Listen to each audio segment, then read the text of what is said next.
আসসালামু আলাইকুম, কেমন আছেন সবাই? আজকে আবারও রান্নাবান্না সবকিছু রেডি করে চুলায় বসিয়ে দিলাম। আজকে লাউ রান্না করব আর ফুলকপি রান্না করব। এই যে দেখেন খুব সুন্দর ২টা লাউ কেটে নিছি।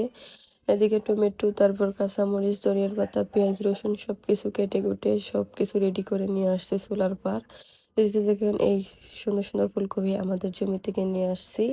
লাউ রান্নার জন্য কাঁচামরিচ, তারপর মসলা, পেঁয়াজ, মাছ সবকিছু একসাথে ভালোভাবে মসলা দিয়ে কষিয়ে নিচ্ছি।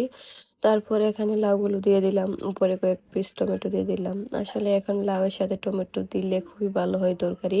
আর এদিকে দেখেন সবুজ কালার ফুলকপি, এই ফুলকপিগুলো আমাদের ক্ষেতের। কয়েকদিন আগে আমার ভিডিওতে গাছগুলা দেখাইছিলাম। আর মাশাআল্লাহ এখন থেকে ফুলকপি বেচা শুরু হয়ে গেছে।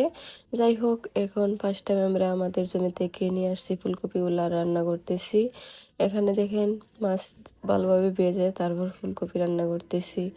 এই তরকারিগুলো আসলে খেতে খুবই ভালো লাগে, সবকিছু সবুজ একদম টাটকা, জমি থেকে নিয়ে আসছি আর রান্না করতেছি। যাই হোক, আপনাদের সবাইকে অসংখ্য ধন্যবাদ, আপনারা আমার ভিডিও দেখেন।